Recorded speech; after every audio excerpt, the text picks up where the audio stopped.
आज जिन लोगों को अवार्ड प्राप्त हुआ है, उन सबको मेरी तरफ से बहुत बहुत बधाई। और बहुत से लोग होंगे जो शायद अवार्ड तक नहीं पहुंचे होंगे, लेकिन बहुत करीब होंगे। मैं उनको भी बधाई देता हूं, ताकि ये सिलसिला चलता रहे। हर किसी का कलम, हर किसी की सोच, हर किसी के शब्द, उसकी मेहनत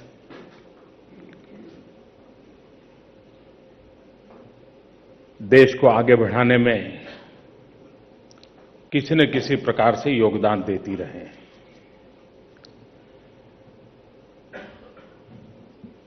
बहुत लोग होते हैं जो अपने जीवन काल में अपने क्षेत्र में जगह बनाते हैं। कुछ लोग होते हैं जो अपने जीवन काल में अपने कार्यक्षेत्र से भी बाहर अपनी जगह बनाते हैं। लेकिन बहुत कम लोग होते हैं जो अपने जीवन काल के बाद भी अपने क्षेत्र में, अपने क्षेत्र की परिधि में अपना स्थान बनाते हैं, अमरत्व को प्राप्त करते हैं, और वो नाम है रामनाथ गोयनका जी का। ये मेरा सौभाग्य रहा कि मुझे रामनाथ जी के दर्शन करने का अवसर मिला था। वे गुजरात आए थे। अब वो जिस स्थान पर थे, तो स्वाभाविक है कि उनके मिलने का दायरा किसी पॉलिटिकल पार्टी के अध्यक्ष हो सकते हैं, या मुख्यमंत्री हो सकते हैं, या मीडिया को लगा हो कि भविष्य में शायद ये बनेगा, वो हो सकते हैं। मैं कुछ भी नहीं था। शायद उस शहर के किसी एडिटर से मैं टाइम मांगता, वो भी महीने भर नहीं देता। लेकिन रामनाथ जी के दर्शन का मुझे सौभाग्य मिला था। जयप्रकाश जी के आंदोलन का वो काल था, और रामनाथ जी के भीतर जो आग थी, वो आग हम अनुभव कर सकते थे। और वो इंडियन एक्सप्रेस एक अखबार और उसके लिए थी, ऐसा नहीं था।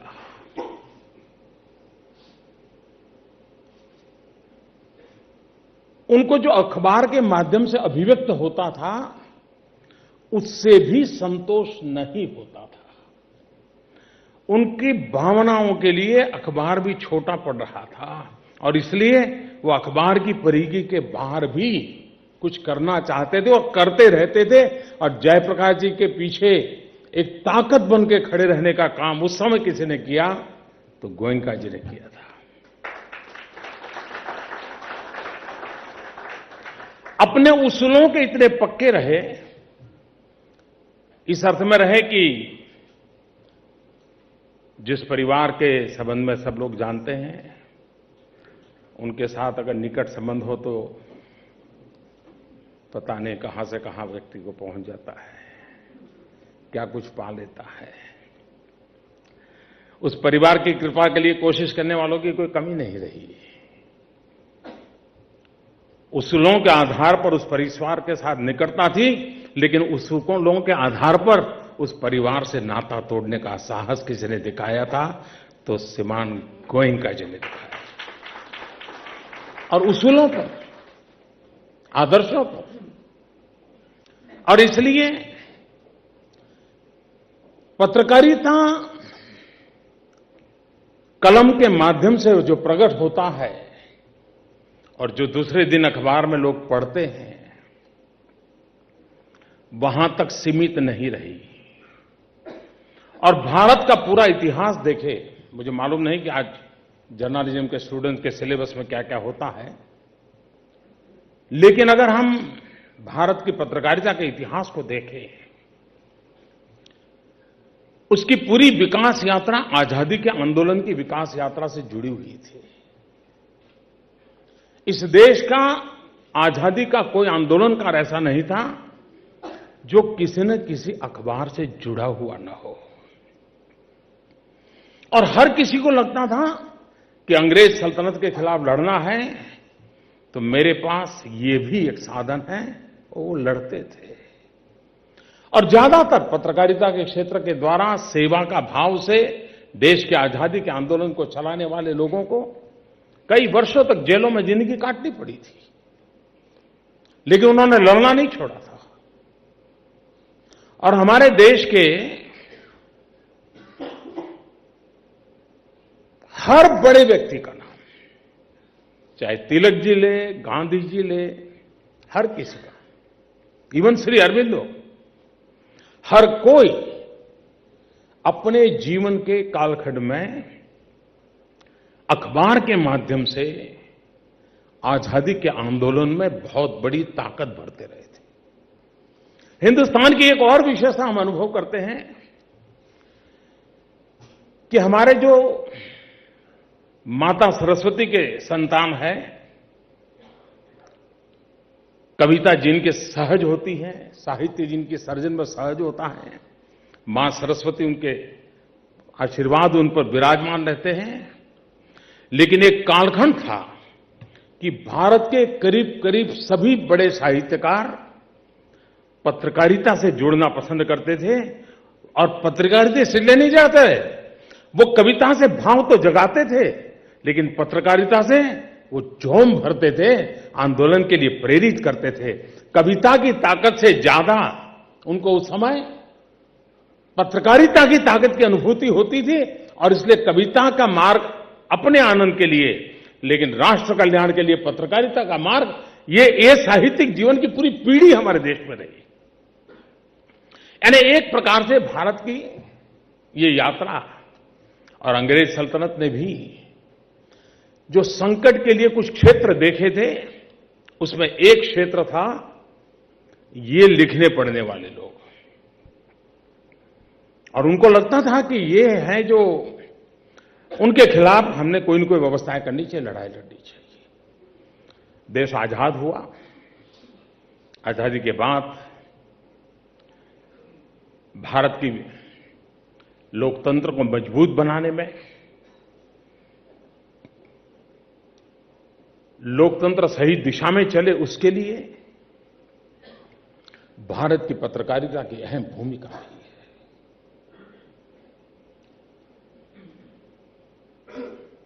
किसी की आलोचना के लिए नहीं, किसी को बुरा भला कहने के लिए नहीं, लेकिन हम जानते हैं, मान लीजिए कोई बड़ा एपिडेमिक आ गया, बीमारी आ गई कोई, तो हर कोई पहले वाली बड़ी बीमारी को याद करता है कि भाई उस समय ऐसा ऐसा हुआ था, क्योंकि फ्रॉम नोन टू अननोन जाना सरल होता है। और इसलिए लोकतंत्र पे क्या खतरे हो सकते हैं और कैसे खतरे महत्व रखते हैं, इसको समझने के लिए भारत में इमरजेंसी का काल बहुत उपयोगी है। अगर इमरजेंसी की बात कहते हैं, कुछ लोगों को बुरा लगता है, उसको वो राजनीतिक तराजू से देखा जाता है। मैं समझता हूं राजनीति का पीरियड समाप्त हो चुका है। आज निष्पक्ष भाव से उसकी मीमांसा, मैं आलोचना शब्द प्रयोग नहीं कर रहा, मीमांसा शब्द प्रयोग कर रहा हूं, ये हर पीढ़ी में होते रहनी चाहिए, ताकि इस देश में ऐसा कोई राजपुरुष पैदा न हो कि जिसको इस प्रकार का पाप करने की इच्छा तक पैदा हो। ये हम जो इस बिरादरी के लोग हैं, हम जिस बिरादरी के लोग हैं, उनको बार बार चौकन्ना रखने के लिए भी आपातकाल याद रखवाना बहुत जरूरी है। ये भी सही है कि उस समय जिस मीडिया से दुनिया डरती थी, ऐसा कहते हैं, जो मीडिया के सामर्थ्य की चर्चा होती थी, लेकिन उस कालखंड ने दिखा दिया था भाई ये जो सुनते थे, देखते थे, ऐसा नहीं है, कुछ और है। बहुत कम बिरले निकले थे, बहुत कम, जिन्होंने आपातकाल को चुनौती देने का रास्ता चुना था, और उसका नेतृत्व रामनाथ गोयनका जी ने किया था, इंडियन एक्सप्रेस ने किया था, और बेफिक्र होकर के किया था। मैं समझता हूं कि ये इतिहास के पन्ने लोकतंत्र की रक्षा के लिए आवश्यक है। लोकतंत्र को हर समय, हर युग में शार्पन करने की आवश्यकता होती है। आज अपनी अपनी जगह पर मैं समझता हूं शायद पिछली पूरी शताब्दी में मीडिया को जो चुनौतियां नहीं थी, वो चुनौतियां आज है। शायद पिछली पूरी शताब्दी में कभी नहीं रही होगी, और उसका मूल कारण टेक्नोलॉजी है। टेक्नोलॉजी ने बहुत बड़ी चुनौती खास करके मीडिया के लिए पैदा की है। पहले खबरें 24 घंटे के बाद भी आती थी तो भी खबरें खबर लगती थी। आज 24 सेकंड भी बीत जाए, अच्छा तुझे पता नहीं है, अरे ऐसा हो गया था, उसके हाथ में सब टेलीफोन में है, मोबाइल फोन पे है, दुनिया के किसी कोने के पता होता है कि हां ये खबर है। मैं नहीं मानता हूं, जब टीवी मीडिया आया तो सरकारें बड़ी परेशान थी कि एक जगह पे टीवी पे खबर आ जाए। सरकार को जो रिस्पांस टाइम चाहिए, मानो एपिडेमिक आया तो डॉक्टर को मोबिलाइज करना होगा, या कहीं कुछ दंगा हो गया तो पुलिस को भेजना होगा, मीडिया उतना टाइम नहीं देता है। उसके लिए तो खबर खबर है, ब्रेकिंग क्या मालूम नहीं। लेकिन उसको भी कोप अप करने के लिए सरकारों का सामर्थ्य नहीं बना। उसके पहले सोशल मीडिया आ गया, जो फ्रिक्शन ऑफ सेकेंड। पहले पत्रकारिता, कुछ पढ़ाई लिखाई करके आए हुए लोग, किसी व्यवस्था में जुड़े हुए लोग, आज कुछ नहीं साहब, गांव का आदमी भी उसको ठीक लगा फोटो निकाल देता है, डाल देता है। और इसके कारण लोगों के पास खबरें बहुत हो गई है, और इस स्थिति में क्रेडिबिलिटी ये बहुत बड़ी बात बन गई है। आदतन सुबह लोग अखबार उठाते हैं, ये आदत है, चाय पीने की जैसे आदत वैसे अखबार उठाने की एक आदत है। वो कितना ही टीवी पे खबर देखी होगी, लेकिन एक बार तो उठाएगा। लेकिन अब वो खबर पढ़ता नहीं है, वो वेरीफाई करता है कि कल मोबाइल पे देखा था वो है कि दूसरा है, और फिर वो हिसाब लगाता, अच्छा भाई चलिए तेरे 2 रुपया गया आज का। और इसलिए मैं समझता हूं कि चुनौती बहुत बड़ी है, और इस चुनौती को हम कैसे कोप अप करेंगे। लेकिन इसके साथ साथ हमें अनुभव भी आता है कि देश में कैसी कैसी टैलेंट है, कैसी संवेदनाएं से भरा हुआ मानव समूह है। हर छोटी चीज को कितनी बारीकी से वो एनालिसिस करके देखता है। मुझे बराबर याद है,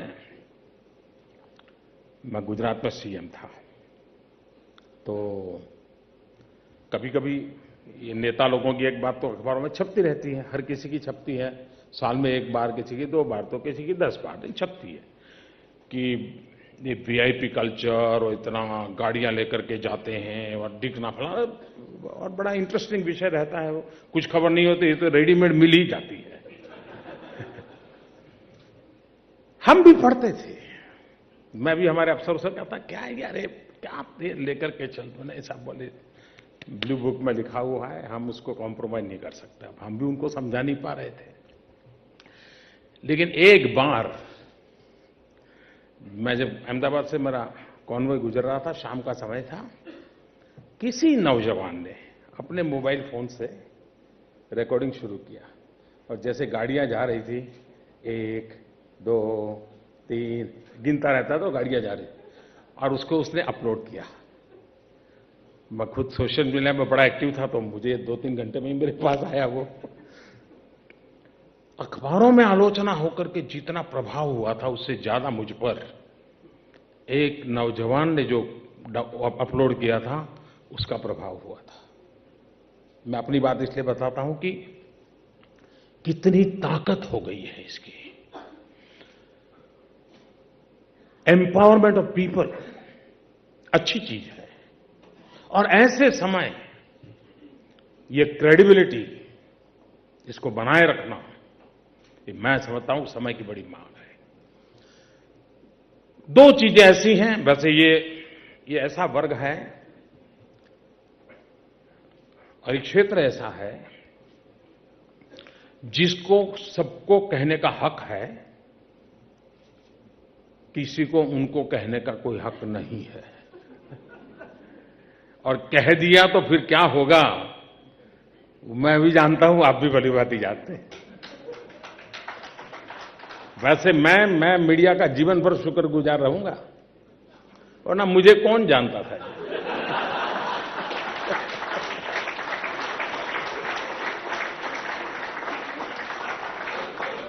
आजादी के बाद अगर किसी भी राजनेता को ऐसा सौभाग्य मिला हो तो मैं अकेला हूं।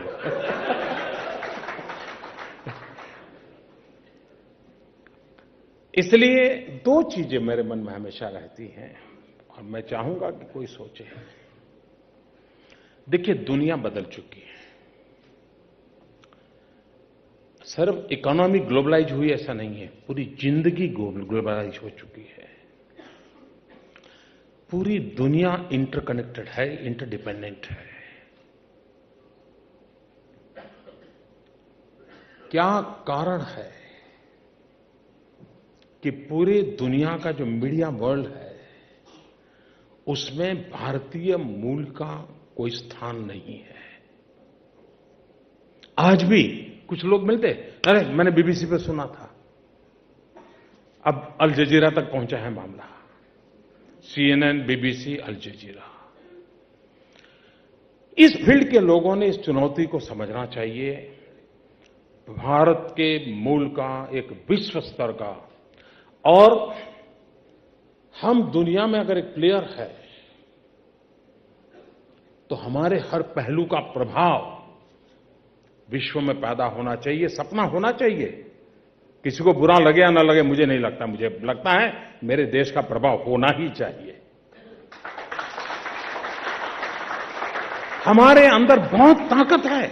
जैसे मैं देखो, अभी एनवायरनमेंट पे अवार्ड मिला तो मैंने विवेक को पूछा, मैंने कहा विवेक ये पॉल्यूशन पर रिपोर्टिंग है कि एनवायरनमेंट पे है?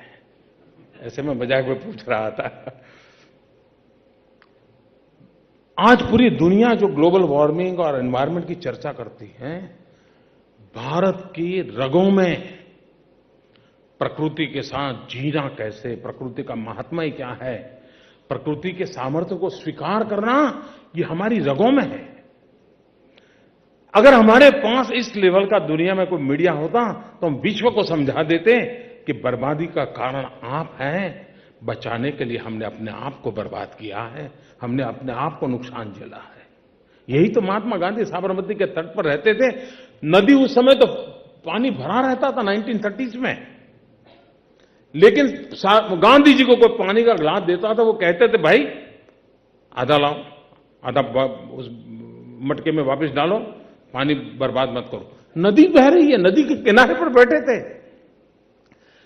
प्राकृतिक संसाधनों की रक्षा ये हमारी रगों में है। ये देश ऐसा है जो बचपन में बच्चों को सिखाता है कि बेटे बिस्तर से पैर नीचे रखते हो तो पृथ्वी मां की क्षमा मांगो कि तुम अपना पैर पृथ्वी पर रख रहे हो। ये हमारे संस्कार। मां कितनी ही पढ़ी लिखी हो, बच्चे को कहती है ये सूरज है तेरा दादा है, ये चांदा है तेरा मामा है, पूरा ब्रह्मांड तेरा परिवार है। ये हमारे यहां रगों में भरा गया है। क्यों न हम दुनिया को ग्लोबल वार्मिंग से बचाने के लिए हमारे पास हो पत्रकारिता की ताकत हो, हमारे पास कोई ग्लोबल इंस्टीट्यूशन हो कि हम दुनिया को कहें कि भाई रास्ता यही है। देने के लिए बहुत कुछ है। उस दिशा में हम कुछ कर सकते हैं क्या? और मैं मानता हूं कि शायद कोई न कोई तो निकलेगा, और ये सरकारी नहीं होना चाहिए। सरकार तो बिल्कुल नहीं होनी चाहिए। और जैसे विनोबा जी कह रहे थे हमेशा, जो मंत्र मुझे हमेशा अच्छा लगा, विनोबा जी शब्दों के खेल खेलने में बड़े माहिर थे, और मुझे बहुत अच्छा लगता था विनोबा जी को सुनना, पढ़ना। उन्होंने एक जगह भी लिखा था, असरकारी असरकारी, शब्द वही है, असरकारी असरकारी, इफेक्टिव। ऐसा हमारा एक सपना होना चाहिए कि दुनिया में हम भी उस लेवल के मीडिया वर्ल्ड में हमारी जगह होनी चाहिए। और शायद जो मीडिया वर्ल्ड के लोग रिसर्च करते होंगे उनको मालूम होगा, दुनिया के जो सभी टॉप कंट्रीज हैं वे आजकल एक काम में लगे हुए हैं, फाइनेंस बजट व्यवस्था करते हुए, कि इस लेवल की कम्युनिकेशन एजेंसियां कैसे तैयार हो। सरकारों की सरकारें लगी हुई है, क्योंकि हर एक को लगता है कि भाई ये ग्लोबलाइज इकोनॉमी सिर्फ नहीं है, ये सारी दुनिया इस प्रकार से शेप ले रही है, उसमें हमारा टिकना बहुत जरूरी है। एक अवसर भी है, चुनौती भी है, उस पर हमने सोचना चाहिए। दूसरा, सरकारों की आलोचना जितनी हो उतनी ज्यादा अच्छी है, तो उसमें मुझे कोई प्रॉब्लम नहीं है, तो कोई रिपोर्टिंग में गलती मत करना। लेकिन भारत विविधताओं से भरा हुआ देश है, विशेषताओं से भरा हुआ देश है। देश की एकता आपके लिए खबर है, और छपने के तुरंत बाद आप दूसरी खबर की खोज में लगे हो, लेकिन कभी कभी वो ऐसे गहरे घाव कर देती है। इसका मतलब ये नहीं है कि ये पाप और लोग नहीं करते, हो सकता है आप लोगों से ज्यादा हम करते हैं, हमारी बिरादरी वाले, लेकिन ये चिंता का विषय है कि हम देश की एकता को बढ़ाने वाली चीजों पर बल कैसे दें। मैं उदाहरण देता हूं, और मैं गलत हूं तो मुझे यहां काफी लोग ऐसे बैठे हैं कि अभी तो नहीं कहेंगे, महीने की बात करेंगे। पहले कोई एक्सीडेंट होता था तो खबर आती थी कि फलाने गांव में एक्सीडेंट हुआ, एक ट्रक एक और साइकिल वाला इंजर हो गया, एक्सपायर हो गया। धीरे धीरे बदलाव ये आया कि फलाने गांव में दिन में रैश ड्राइविंग के द्वारा शराब पिया हुआ ड्राइवर निर्दोष आदमी को कुचल दिया। धीरे धीरे रिपोर्टिंग बदला, बीएमडब्ल्यू कार ने एक दलित को कुचल दिया। सर मुझे क्षमा करना, वो बीएमडब्ल्यू वाले कार को मालूम नहीं था कि वो दलित है जी, लेकिन हम आग लगा देते हैं जी।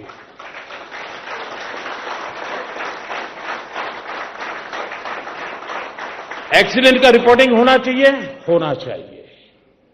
अगर हेडलाइन बनाने जैसा तो हेडलाइन बनना चाहिए। बजट आता है, बजट का रिपोर्टिंग क्या होना है कि भाई सरकार का बजट आया, डेफिसिट है या नहीं है, 2000 करोड़ के टैक्स लगाए, 1000 करोड़ के लगाए, ये न्यूज है। लेकिन हमें न्यूज नहीं पढ़ने हुए, हमें व्यूज मिलता है, मोदी सरकार का कमर तोड़ बजट, मोदी सरकार का उत्तर प्रदेश के चुनावों को ध्यान में रख करके बजट। खैर ये बातें तो आप भी समझते हैं, मैं भी समझता हूं, लेकिन ये कोई आलोचना के लिए नहीं है। हमारे लिए बहुत आवश्यक है कि इतने बड़े देश को सरकारों से नहीं चलता है जी। जितनी संस्थाएं देश को एकजुट रख सकती हैं, जितनी संस्थाएं देश को आगे बढ़ा सकती हैं, हम सब मिलके करेंगे, कोई कारण नहीं है हमारा देश पीछे रह सकता है, कोई कारण नहीं है, दुनिया को हम कुछ दे नहीं सकते हैं। और ऐसे नौजवान जिन्होंने पत्रकारिता को अपना धर्म मान करके उत्तम से उत्तम प्रकार से अपने जीवन की शुरुआत की है, उनको मेरी बहुत बहुत शुभकामनाएं हैं और उनसे प्रेरणा पा करके नई पीढ़ी भी तैयार होगी, उनको भी मेरी शुभकामनाएं हैं। भाई विवेक ने मुझे बुलाया, परिवारजनों के साथ मेरा नाता बहुत पुराना है, लेकिन आज मुझे इस अवसर पे आने का सौभाग्य मिला। मैं परिवार का बहुत बहुत आभारी हूं। धन्यवाद। जनतंत्र हमारे देश के संविधान की फाउंडेशन है।